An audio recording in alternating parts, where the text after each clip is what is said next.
My name is John Hamry. I'm the president at CSIS, and I'm a firm believer that when people come on time, you have to reward them by starting on time. And so I want to say thank you to all of you for coming. We've got really a great day in front of us, and I'm very grateful for this impressive group of speakers who are willing to share their insights on the upcoming G20 summit. Let me just first I want to say sincere thanks to the International Chamber of Commerce and to the U.S. Council for International Business for being our partners. We're very grateful to have them for this. Most Americans hear about the G20 and they don't really have a clue what it's about. You know, it's just an outcome that shows up in the news, and they really don't understand the dynamic that underlies it. And of course, this is a relatively new phenomena in kind of international governance and born out of necessity. How are we going to deal with all of these sovereign states that are wrestling with transcending problems? I mean, when you think about it, the problems in the world are now horizontal and the governments are vertical. And how do we bring this together, and how do we work through these very, very taxing problems? Well, the way it started, I guess, with the G7, but widely felt that the G7 was an inadequate combination because it didn't reflect the full span and diversity and depth of the changing, evolving international system. So the G20 emerged, and that's, of course, what we're going to explore today. We have the benefit of people who know something about this, who are going to share their insights with us. And I must say, I'm very much looking forward to that. Ambassador Surikhan is on the way. He had a last-minute hang-up, and then there's a little bit of a traffic issue. But he will be here shortly, and so we did want to begin. And, of course, I do want to say a sincere thanks to Terry McGraw, who's our co-host today, and we will get into this program. But let me now turn, if I may, to Matt Goodman. Matt is the Scholl Chair here at CSIS, has been doing a fabulous job. He was, what do you call it, a sous Sherpa? Is that what, I don't know what the term is, or the, not quite Sherpa, near Sherpa, something like that. And Matt was a sous Sherpa on a couple of occasions. Of course, we're going to have Mike Froman, who was a primo Sherpa, or again, I don't know what these terms here, but I'm going to learn, and I'm going to get off of the stage and make sure that we can get real expertise going. So Matt, why don't you come up and let's get this started for real. Thank you. Thanks, Dr. Hamry. Yes, that G20 terminology is very complicated. A sous Sherpa is actually the State Department's senior official or the Treasury Department's senior official who works with the Sherpa. I was actually, as Mike's deputy, I was actually called the Yak, which is a proud term for those of us who have served in that role. And in fact, my predecessor had the Yak written on his business card. I couldn't quite go that far, but anyway, good morning. Welcome to CSIS. Let me join Dr. Hamry in welcoming such a big and enthusiastic group to this event. We're thrilled to have you. And I want to also join Dr. Hamry in thanking our co-hosts, the International Chamber of Commerce and the U.S. Council for International Business, and we're going to be hearing more from them shortly. I want to also give a shout out to Jeff Hardy, who's been my partner in organizing this. Jeff is the coordinator for the G20 advisory group of the ICC, and he's been a great partner in planning this event. When we started planning it about 2 months ago, it seemed that the global economy and the global environment was relatively benign. Even headed in the right direction. Europeans seem to have found a way of muddling through their sovereign debt and banking problems. Growth and job creation seem to be picking up fairly steadily here in the U.S. China was slowing, but again, apparently in a sort of benign way. And even Japan had a pretty good first quarter. So the smart money was on brighter days ahead. And we thought that the conversation here was going to be about whether the G20 remains relevant because there isn't this sense of crisis and impending doom. Well, 2 months is a lifetime in global economics, and things have changed. And it is now clear that with the bad economic numbers pretty much everywhere in the world. It's really hard to find a bright spot on the horizon. And financial strains rising again, it certainly feels like there's a sense of crisis reemerging, the kind of feeling that was emerging in late 2008 when the G20 was elevated to a leaders level forum. So we now, I think, have to ask this question again: is the G20 relevant again because of this impending crisis? And we will know in 2 weeks. In 2 weeks, at least we'll have a partial answer, because with brilliant foresight, the Mexican government set June 18th and 19th, 2 weeks from this week, in Los Cabos as the date for the G20 summit, 5 months earlier than the normal November timing, and clearly that was fortuitous because there's going to be a lot for leaders to talk about. So today we will get a preview of what to expect at Los Cabos from a first-rate group of speakers and panelists. To kick things off, we have, and I'll just quickly run through the program so you know what to expect for the morning. First of all, we're going to have Terry McGraw, who among many other things is Vice Chairman of the ICC and a leader of the business community's engagement with the G20. I'll introduce Terry more fully in a moment. Following Terry, we're fortunate to have with us today Mexican Ambassador to the United States, Arturo Sarucán, to lay out Mexico's plans and objectives for the Los Cabos Summit. And again, I'll introduce Ambassador Sarucán in a moment. We then have 2 first-rate panels to delve into the substantive agenda at Los Cabos. The first will cover the core macroeconomic and financial agenda. The second will look at other key items on the expanded G20 agenda that are of particular interest to business and other stakeholders, including trade, energy, and green growth, and other subjects. Let me say as an aside that the role of non-governmental stakeholders, including business, in the G20's deliberation was relatively late to develop. Frankly, this is because unlike other forums like APEC, which I've also worked on, in which stakeholder engagement is hardwired and was hardwired from the beginning in the conversation, the G20 was again born in crisis and was really a vehicle for governments to address an immediate problem or set of problems. And consultation with business and other stakeholders came a bit later. But it is now a very important part of the conversation and the policy development framework, and we thought it was important to highlight this today because I think not many people in Washington are aware of those connections. So we'll wrap things up after the 2 panels at lunch with Terry back on stage to join me for a conversation with Deputy National Security Advisor Mike Froman and G20 Sherpa, just Sherpa. So we've got a rich and full agenda today, and let's get started. I'm delighted to now properly introduce Terry McGraw, Chairman, President, and Chief Executive Officer of the McGraw-Hill Companies, a leading global financial information and education company. Terry joined the McGraw-Hill Companies in 1980 and has held a number of positions with increasing responsibility in the firm, rising to the level of CEO in 1998 and chairman in 1999.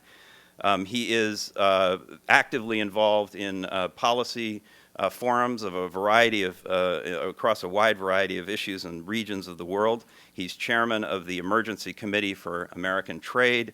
He's chairman of the United States Council for International Business. He's the immediate past chairman of the U.S.-India Business Council, a former chairman of the Business Roundtable, and importantly for today's purposes, vice chairman of the International Chamber of Commerce. So with no further ado, let me introduce Terry.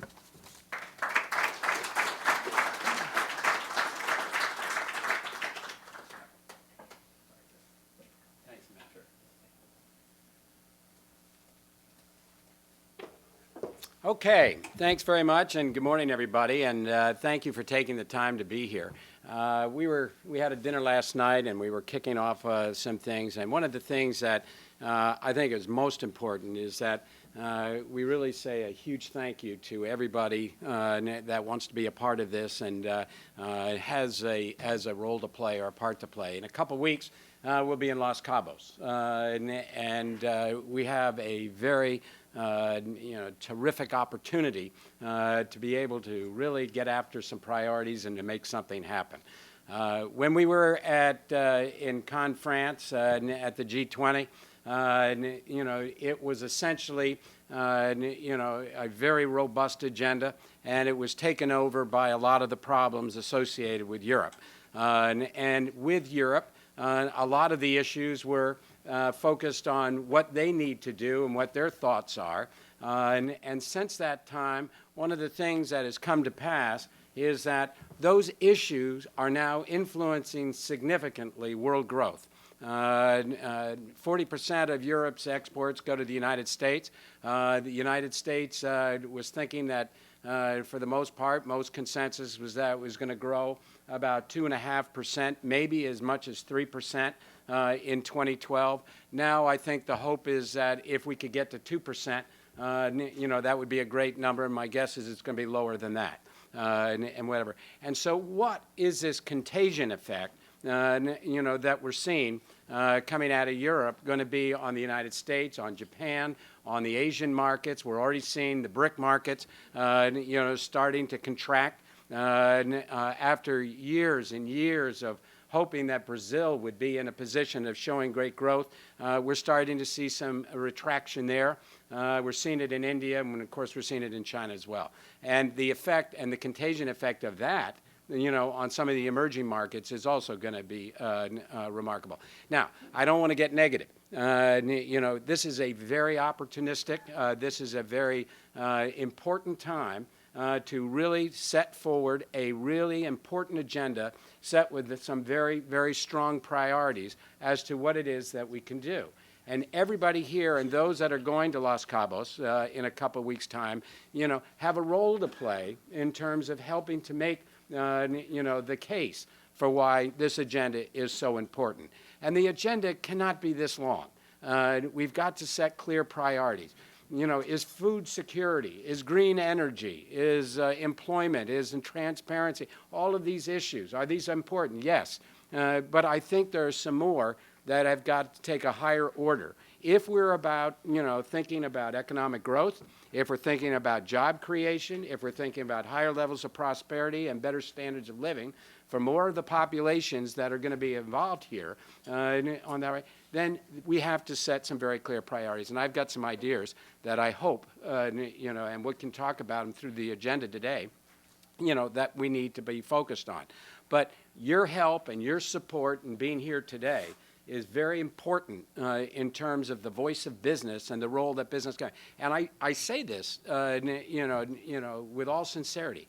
This problem, in terms of economic growth and all of these things, is not going to be answered by government response. Okay, it is going to be government and business together working on this issue, and we've got to get to a situation where business and government are finding their voice and finding their ability to do things together in all of this. And if we don't, this problem is only going to get exacerbated, and it's going to just have more ripple effects for more of the populations that we're trying to serve in all of that. So we've got to find that kind of role. And I'm so proud with Jean-Guy and ICC and the USCIB with Peter Robinson and all that we're all trying to do here with the Center for Strategy and International Studies to try and bring this business-government role together and to set some very clear priorities in terms of the B20. Alejandro Ramirez, who has been picked by President Calderon to lead the B20 effort, for Mexico, will be speaking later. And he has done such a terrific job in such a short period of time to bring this all together. And so, again, to all the people that have helped, it's not the principals, it's the people that have been behind that, that have helped to create this environment and the excitement about what Los Cabos can mean in terms of this G20. Let me just highlight very quickly a couple ideas in terms of the agenda, going forward. Now, of all the issues that we can be talking about, I think there are three that we have to focus on. And again, through our deliberations today and how we come out, we'll talk about what kind of recommendations the B20 can take to the G20 in Los Cabos in a couple of weeks. first and foremost, we have got to be about enhancing the capital markets. Now, we can talk about the banking system. We can talk about all aspects of how you raise capital and the like. The bottom line is, through capital requirements and through other kinds of issues, banks are not going to be able to do the heavy lift in terms of the lending and the requirements for all the capital that's needed, especially for the infrastructure development. Now, these are big numbers, and and a lot of study and a lot of thinking has gone into this. But the OECD came out with a number of that between now and 2030, not very long on that one, we need $70 trillion, okay, just for infrastructure financing in our world. 70 trillion. I don't even know what 70 trillion looks like. That's a huge number. Okay. Standard & Poor's came out with a number in terms of financing of roughly a little over 40 trillion by 2016. Okay, and this is for non-financial corporations around the world. Where is that money coming from? It's not going to come from banks. In the United States, 80% of the funds raised, for the private sector and the like, 80%, comes from the capital markets, 20% from banks. In Europe right now, it's the other way around. It's 80% from banks and 20% from the capital markets. And by the way, that number is only going to go up over the next whatever years, who knows? But it'll be 40%, 50% thing. And one of the things that we're seeing around the world is the development of local bond markets all over. And why? Because they're taking the playbook from some of the developed countries in terms of the mechanisms on how you're going to raise capital. So one of the things that this has to be about, okay, if we're talking about economic growth and job creation and prosperity and all those things, right, is where's that capital coming from on that one? And to enhance the capital markets and to improve, the functioning of those capital markets has to be number one priority if it's about economic growth. The second one, I think we've got to really focus on the trade agenda. Protectionism is rampant. Everybody wants to go it alone. You can't do that. There was a time when the United States was 45% of world GDP. Fine. If you're 45% of world GDP, I guess you can do just about anything you want. Over the next 3 years, the United States will be 15%, 1/5, of world GDP. What does that say? That says that you better get along with others, and you better find ways to develop partnerships. You better define ways to have these kind of relationships. And we need to do things in a cooperative way, better together in all that. And one of the ways of doing that is the whole trade agenda. And so we have to be able to push more aggressively on how do we open markets, how do we liberalize markets, and we can talk about Trans-Pacific partnerships, we can talk about neutrality, we can talk about free trade agreements, we can talk about model bilateral investment treaties, we can talk about all of that in whatever. But if we don't have a more robust trade agenda and a more cooperative approach, to what trade means to us, then again, I come back. Economic growth is going to be what suffers on that part.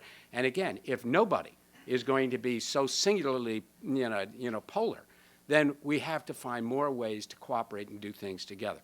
The third one I think that we have to put on our agenda is a whole notion of intellectual property rights. In the manufactured world, right, if I steal your tractor, we know that's not good. There's penalties for that, and you're going to pay a price on that one. But when it comes to content, when it comes to services on this one, it's rampant.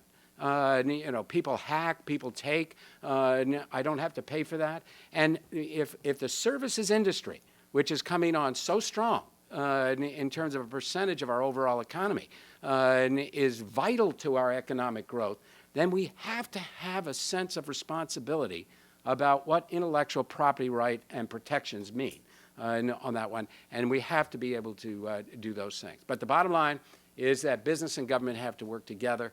And we have this opportunity, once again, in Los Cabos, to cut together with the G20 and to have the B20, the voice of business, working with the G20 to say, we can do this. If it's about economic growth, if it's about job creation, prosperity, all of those kind of things, whatever, there's things that we can do.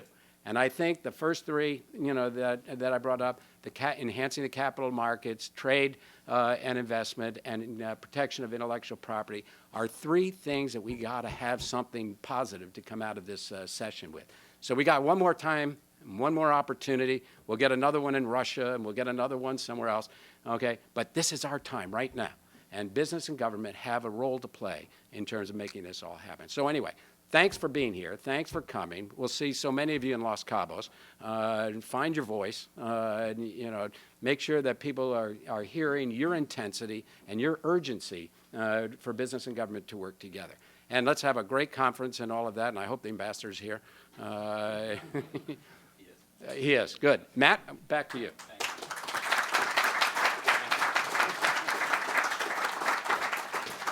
Okay. Thank you, Terry.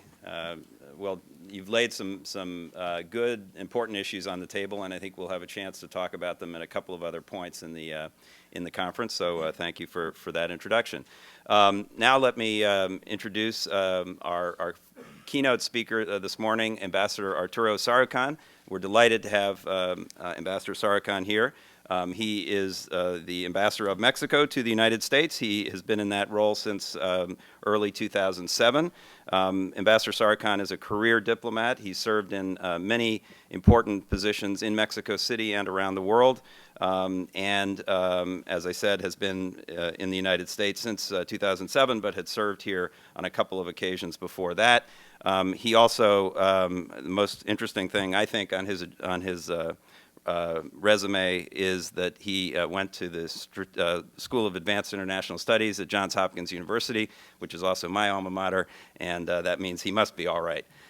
So that's terrific. But actually, seriously, much more interesting on his bio, I'd suggest you go to his Wikipedia site, because his family history is really quite extraordinary. It's like a Tolstoy novel with some Hemingway mixed in. How his family got to Mexico from originally Armenia and Spain via Venice and a French concentration camp, and it's really a fascinating story and a real example of, if we can call it, the North American dream come true.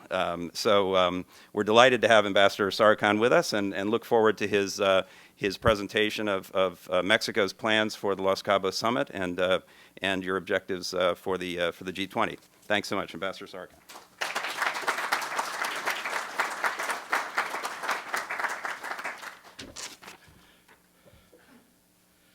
Good morning. It's a pleasure to be with you today.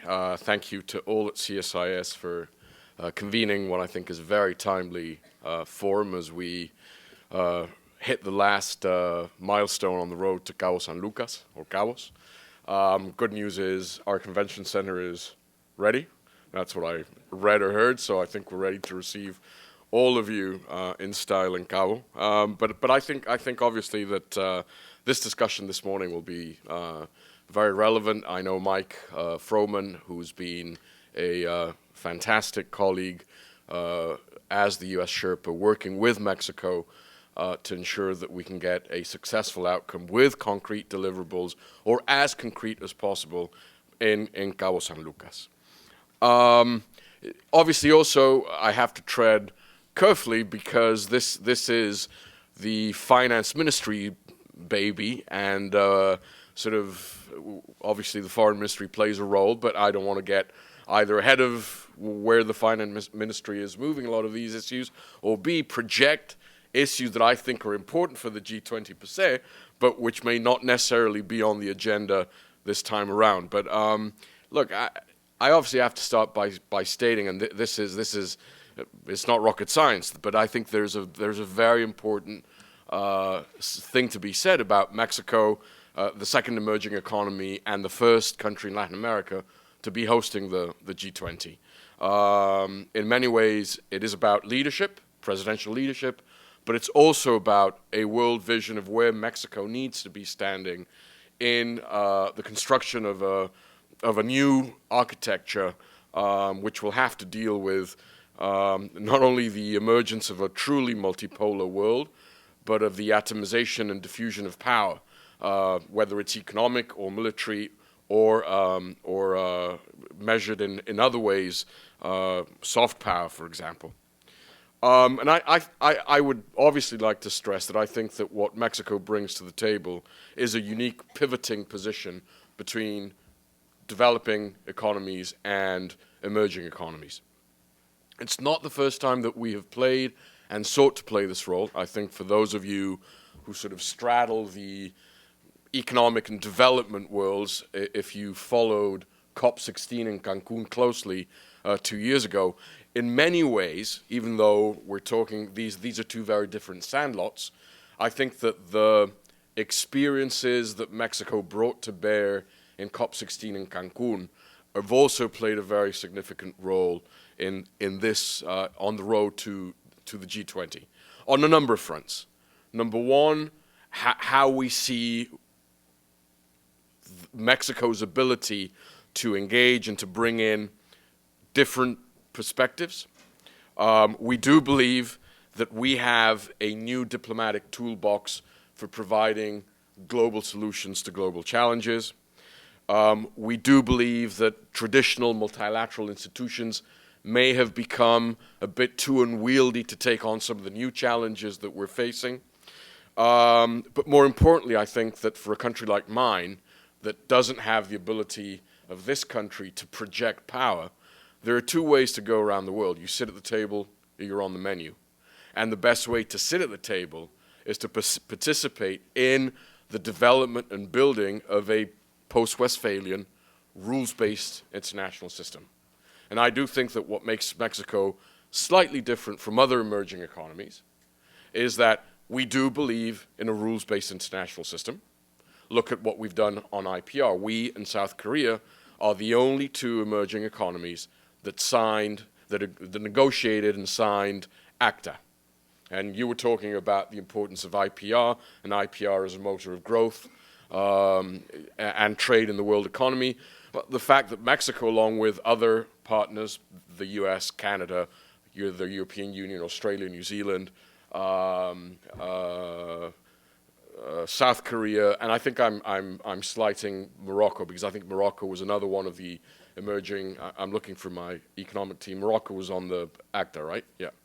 So it's actually South Korea, Mexico, and Morocco that negotiated ACTA. But I think this is a very compelling and telling example of how Mexico is trying to build a new rules-based international global system. We do believe in free trade. Mexico, along with Chile, has probably the most ambitious and largest free trade agreement network on the face of the earth. And this is one of the challenges that we also face as we head into Cabo San Lucas, which is how do we regain and rebuild the credibility that G20 has to have? And I say this quite bluntly. Look at past G20 summits. Everyone leaves the summit promising to not create artificial barriers to trade. 5 seconds after everyone's left the G20 summit, half of the countries in the G20 is erecting trade barriers. And so how do you take on protectionism? How do you provide the G20 with the ability to preach what it is? It's sort of walking the walk besides talking the talk. These are some of the structural challenges that I think Mexico has tried to take on. But also, how do we straddle two sometimes very different perspectives about development, growth? We saw it again at COP16, where I think Mexico, being an emerging economy, said, hold on a minute, yes, the industrialized world does have a historic responsibility for carbon mitigation, simply because of the historical footprint of the Western industrialized economies, but not because we are a growing economy do we have lesser responsibility in mitigating carbon emissions. And we do have a responsibility, regardless of the size of our economy, in bringing down those carbon emissions. That same approach to finding ways in which we can bridge emerging economies and the industrialized world, I think has played a very important role on the road to Cabo San Lucas. It is clear that we will have some very important background noise on the road to Cabo San Lucas, and maybe even during the summit itself. And it's a global economy which is held by pins. The evolving crises in Europe, I hope I'm wrong, but I think will intrude into the best laid plans of the issues that we've sought to put on the table for discussion of the leaders once we reach the summit. So we have to be aware that this may be playing out as we deal with some of the issues that I will address in a few moments. But this will be a critical juncture. And yes, we will have more G20 summits down the road. But I think, and I agree, that there is a very particular and prescient nature to this summit because of what is happening in the larger global economy as we head to Cabo San Lucas.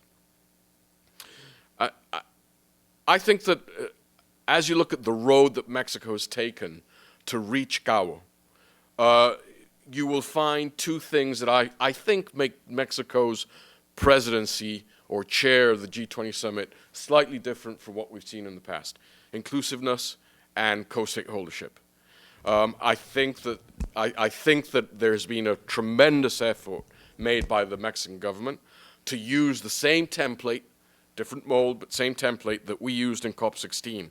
That is, promote active and engaged participation of non-G20 members, countries that are not formal part of the G20 but have something to say either because of what is happening in the global economy or because they have a relevant role in terms of chairing global and chairing regional groups around the world.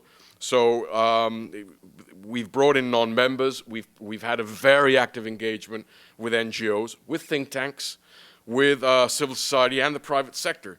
I think it is an encompassing, open, and transparent dialogue, and I think hopefully this will change some of the dynamics that we've seen, because I don't think that in this day and age you can continue to have summits which are not engaging with public opinion and civil society. We can't go to these summits anymore and hammer out deals in the dark that later have absolutely no grounding with civil society, that have no buy-in by the private sector, by NGOs, and then expect people to simply gobble these things up.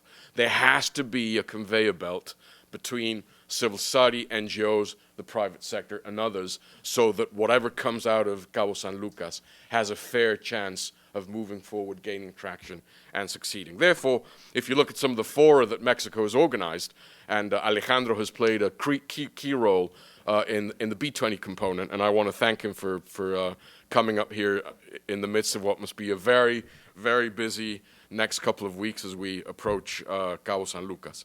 But for example, Think 20, which took place in Mexico in February, which was to examine the Mexican priorities of the G20, to create a debate over whether these priorities were right, whether we should refocus, re-engage, fine-tune. I think was a very, very productive example. And ways to increase the effectiveness of the Leaders Summit per se and the mechanics of the Leaders Summit. Another example, Y20 with young people. The final recommendations, the Y20 Puebla agreement, was delivered to President Felipe Calderón, again with the idea of being able to create a sense of co-stakeholdership and buy-in from different social groups. The constant engagement that we've had now 3 meetings of Sherpas, 1 of foreign ministers, and if I miss one or I'm, just let me know, Alejandro. 3 meetings of Sherpas, 1 of foreign ministers, 2 of finance ministers, 1 of trade ministers, 1 of labor ministers, 1 of tourism ministers, because of the very important role that tourism plays in the economies of countries like my own and of this country. I don't have to remind this group that President Obama, several months back, made a call for the United States to re-engage and to take advantage of its ability to create tourism and the importance that tourism plays in the economy of the United States. We've had 3 meetings of deputy finance ministers and 2 meetings of deputy agricultural ministers, with a myriad of several other working group meetings. The next steps on the road to Cabo, sort of the non-official informal activities.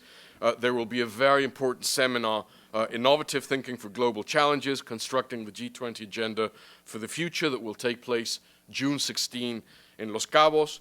We've designed this as a mix of heads of state, private sector, academia, civil society to foster outside-the-box thinking for future G20 meetings and for the agenda. What does the G20 agenda need to look like as we go down the road? And I agree absolutely with you that there's a natural tension between trying to focus on 2 or 3 key drivers of global economic growth, but at the same time, we can't be blind to other ancillary issues that are out there and that are impinging upon our ability to grow. So how do you deal with the need to be able to, yes, focus on the core issues to create global economic growth and to mitigate global financial crises, but at the same time, so many of the other issues that are out there, some of them that you mentioned that we have injected into the G20 summit, which do have an impact. And one of them, which is, none of you will be surprised to hear me say this, it has no role in the G20 today. There was a discussion precisely in the Think 20 forum as to whether something like this should be inserted into the discussions.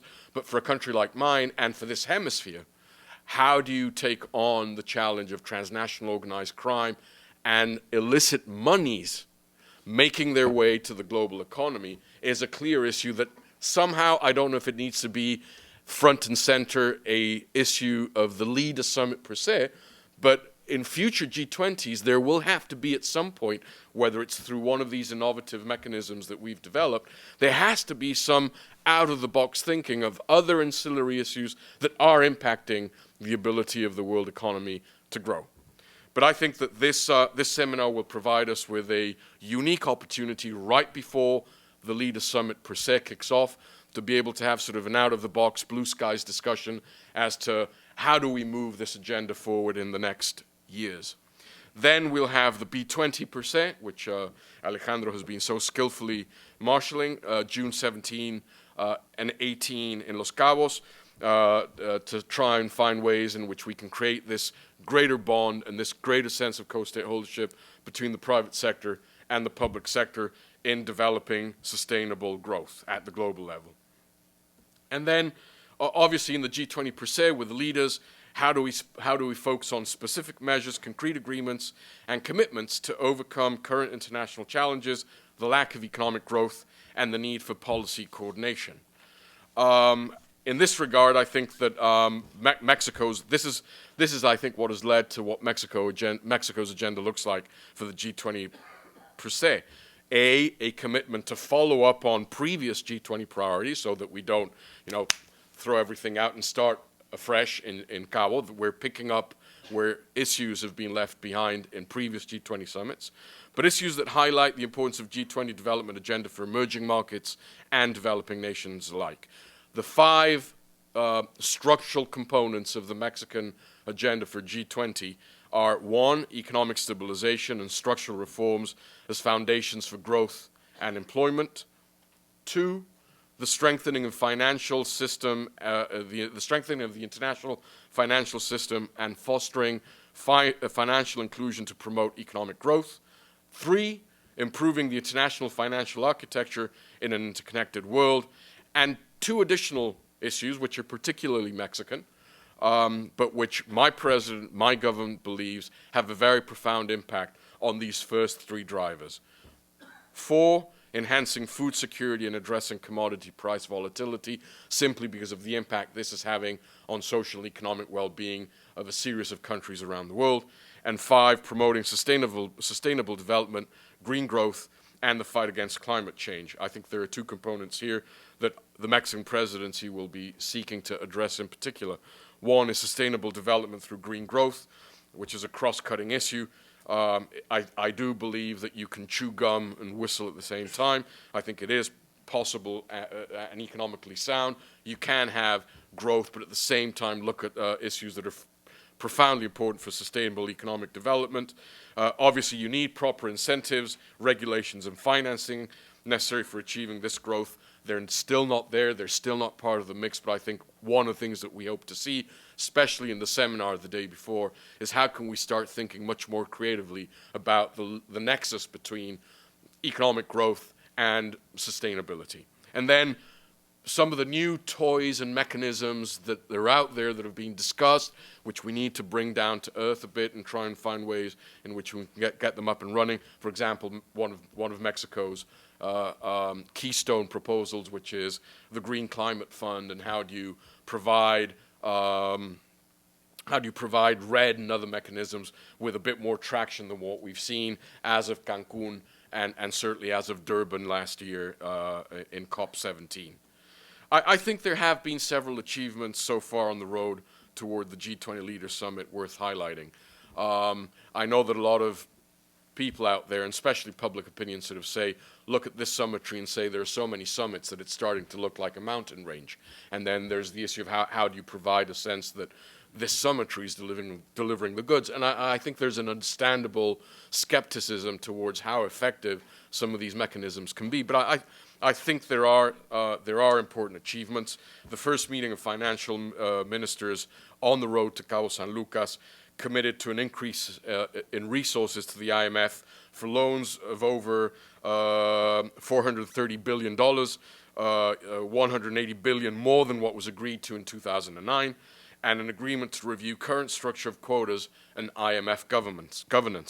The Deputy Ministers of Agriculture meeting agreed to implement the G20 action plan on volatility of agricultural prices and to support food security, taking advantage of genetic resources, better manage water resources, and promote sustainable agriculture. The Tourism Ministers meeting, how to harness tourism industry as an alternative for job creation. And again, this is an area where I think Mexico and the United States have been working closely hand in hand. And then finally, working group on development, best practices in massive public transport system in urban areas, and inclusive and guidance on inclusive green growth policies. As you can tell, I think that Mexico has really tried to look at this template with through a different prism and to create a sense of traction, but also be able to leave to trigger a discussion which will allow the next G20 countries to move the agenda forward.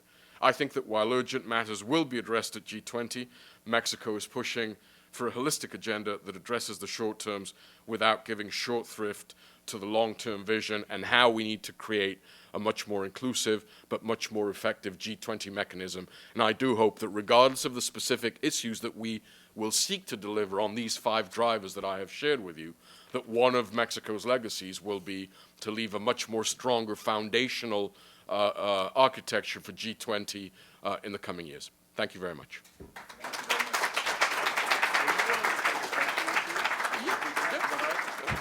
So the ambassador is willing to take a couple of questions. We have a few minutes, so if anyone has a question, please raise your hand, and there's a microphone which will come forward right here.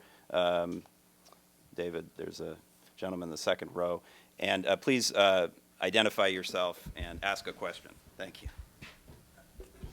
Hi, thanks so much, Ambassador. My name is Jamie Strawbridge. I cover the Trans-Pacific Partnership negotiations for Inside U.S. Trade. This upcoming G20 summit seems like as good a chance as any for the U.S. and Mexico to make some sort of announcement about Mexico joining the TPP negotiations. Are you expecting anything to come out concrete on this topic? And is Mexico doing anything in advance to try to get as much as it can on TPP? Thank you.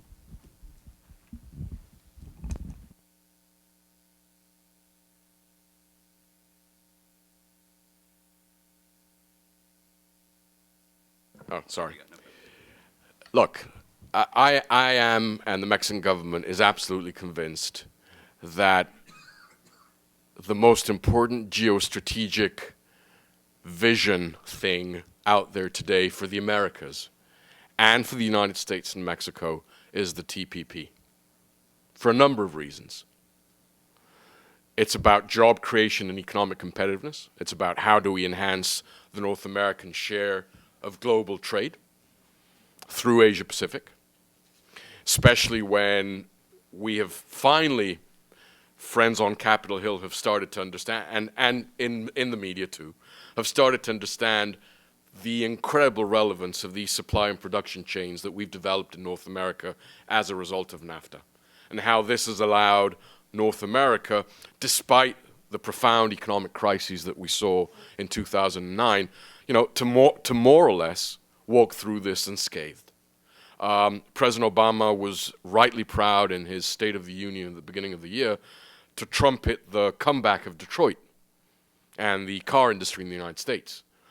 What he did not say, it's not his role to say, but I, as the Mexican ambassador, will crow about this, is that one of the reasons why Detroit was able to make a comeback was because of these integrated supply and production chains that we've developed in North America through small and medium entrepreneurs and companies that were able to reduce costs, enhance delivery capability of products, and allow Detroit to, with the stimuli that were put on the table, to come back from the brink relatively quickly.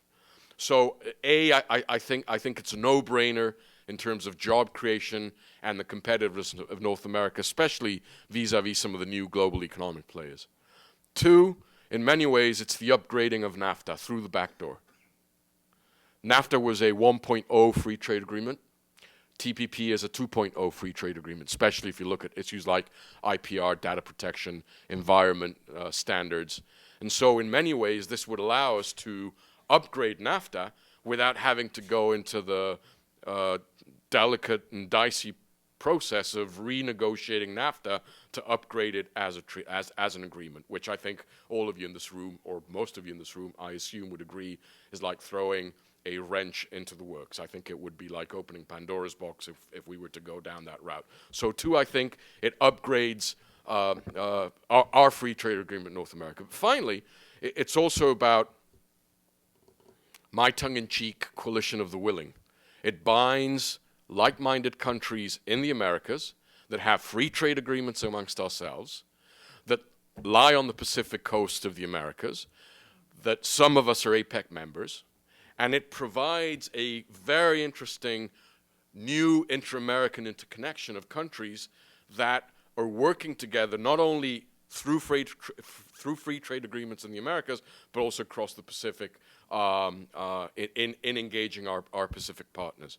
So this is sort of a very long prologue to your question, which is this is absolutely relevant for Mexican foreign policy. I think it is a no-brainer for North American competitiveness.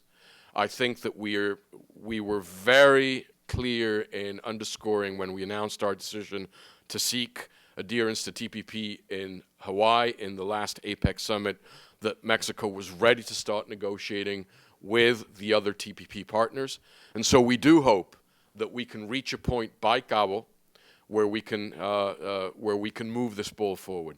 I certainly think I would not put this as sort of this is not the Rubicon. If we're not ready for Cabo, we may not be ready for Cabo, but I certainly think that the Mexican government is looking to ensure that by the end of this year, by the time this Mexican administration hands in power on December the 1st, we have moved this ball far enough forward so that there are no U-turns on what is, I think, a seminal decision for North American competitiveness. So what we have asked of our friends on Capitol Hill, and we have had, I think, a very important support from a very large bipartisan group of members on the Hill, is that we be able to address the issues. I think Mexico is ready to address some of the outstanding IPR issues which are germane to TPP.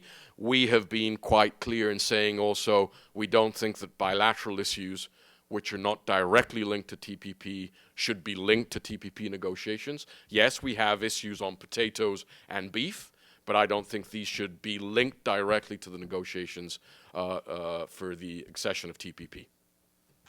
We have maybe one more question way back there. David. Thank you very much. My name is Zhenwei. I'm with the U.S.-China Foundation for Education and Economic Development. I have a question. And what's your expectations to China's constructive roles in the summit? Thank you very much.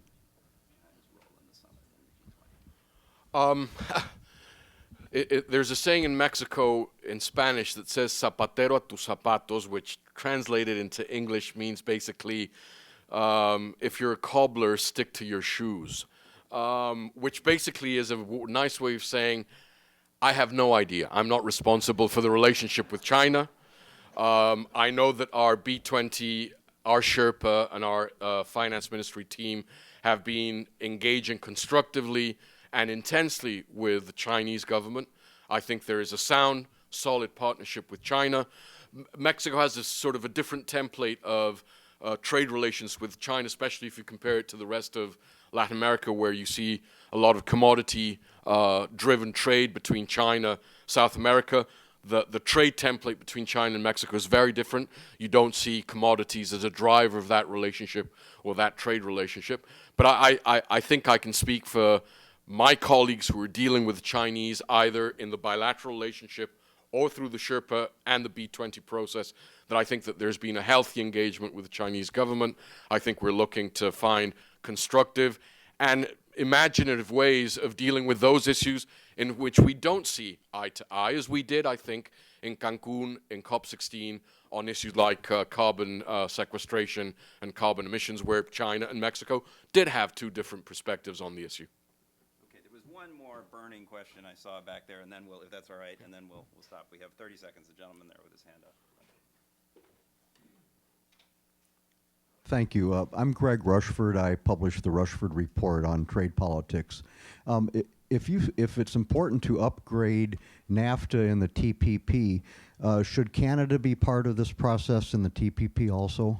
I can't speak for the Canadian government, but if you're looking at how this will impact North American competitiveness, there's absolutely no doubt in my mind that two key countries in providing for this architecture, Canada and Mexico, and that the effectiveness of North American trade will be positively impacted by both Canada and Mexico joining the TPP.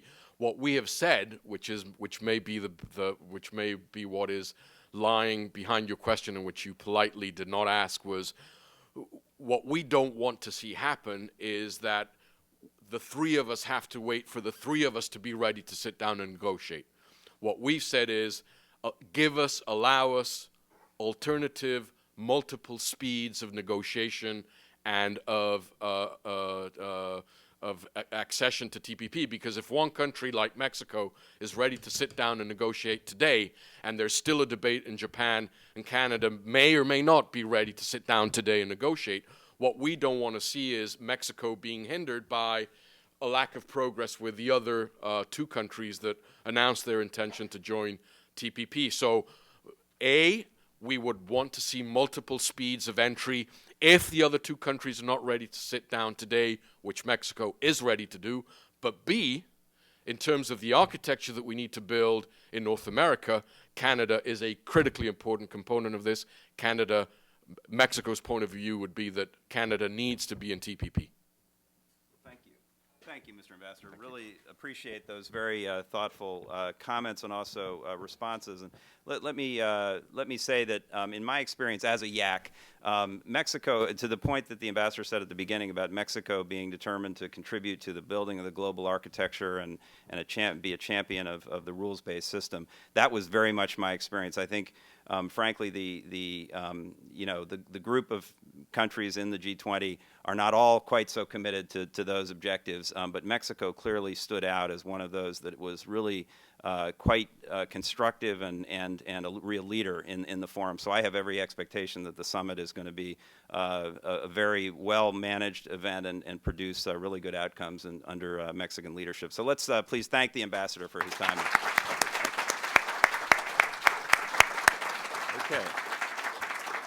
Okay, well, you're always welcome to go back and get more coffee, but I think we'll move right into the next part of the program, which is the first panel on the kind of core agenda, the macro financial agenda. So if I can ask the panelists to come up and join me.